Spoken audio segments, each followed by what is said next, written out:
When I first had Sydney, I was excited.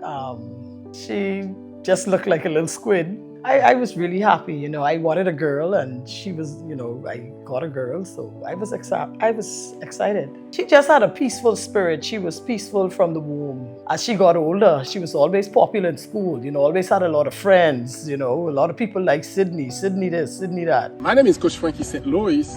I used to teach her when she was 4 years old. She used to come to us from Monday to Friday after school. She used to play more than an hour with us. Sometimes she wanted to stay longer. Her attitude was the key. I just always remember her taking me on to tennis court with her, just playing around with me. And before her practice or something, just hitting a few balls. And then I'd just watch her practice. Eventually it started to become my passion. I would say about 7 or 8 years old, I started to play tournaments locally. And when I started to win a couple matches, then win a tournament, and I was like, I like this feeling, it's nice to win.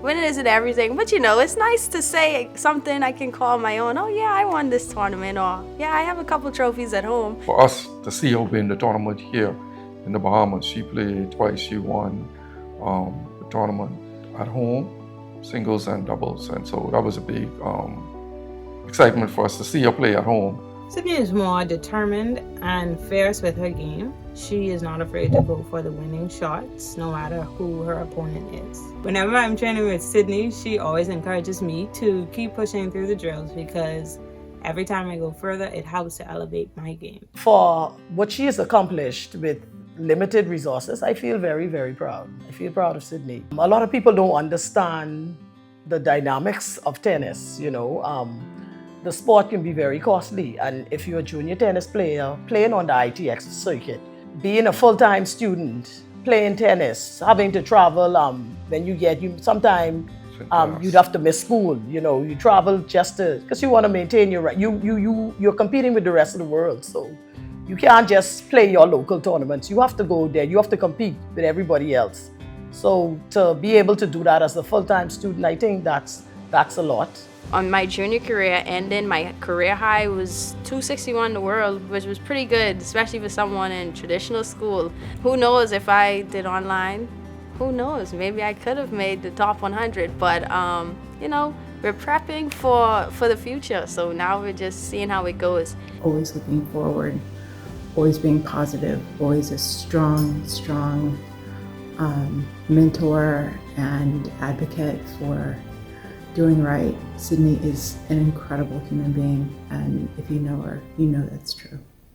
Sometime she would go to a friend's house, like if she is going down to Barbados or Trinidad, she would stay with somebody there, or if they have a tournament here, the kids will host somebody, and so when it's an opportunity to go, say, Panama, she would stay with somebody there. So it's also about networking, because, it's costly, so you have to work together and to achieve your goals. Sydney is the person who's inspired me the most. She's my role model, essentially. And that's because she always found her way in the finals. Normally that's not the norm for Caribbean tennis players. We normally fall a bit short in the junior ITF tour, but Sydney never conformed to that. She was always in the finals, and if she didn't win, she was the finalist. It was just baffling to me, and it's an incredible feat, Just constantly playing allowed coaches abroad to see me, using my social media platforms, putting myself out there, sending emails when I was looking to go to college. And I found the right fit. The right coach found me as well. My coach at UAB, he actually came and watched one of my matches when I played a tournament in Coral Gables. And he was able to see how I played and get a better judgment. And so I'm very glad that he selected me. Sydney gives it her all at every practice, or just in everything that she does. Whenever she has to perform for someone or, just get a task done, she gives it her all and gives 100%. I think Sydney, in just a couple of words, would be kind, caring. She's always including people, makes an effort to get to know everybody. She asks great questions, and she always seems to be concerned about how somebody is doing. And I think that personality type is unique and very special.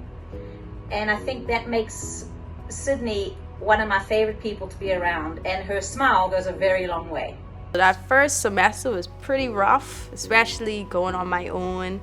And I felt being at home, it prepped me because I was already doing all the different things with balancing school and tennis. So it wasn't really nothing new. It was more of just adapting to this new environment, these people around me. Because a lot of my teammates were international as well. So I got to meet people from all over and learn new cultures. So that was something to, to adjust to as well, because, everyone, we all have different cultures, different backgrounds. So some things that I thought was normal wasn't normal to them. So, all of that, just making adjustments. It was more of making an adjustment and, how fast that I can adapt. And I think I did a pretty good job at doing that. I'm Enya, and I'm a senior on the UAB women's tennis team. I was teammates with Sydney for about 3 years, and every time I saw Sydney, she would just bring a smile to my face and make me laugh. Sydney is honestly one of the most diehard Blazer fans I know. Like, that girl bleeds green and gold.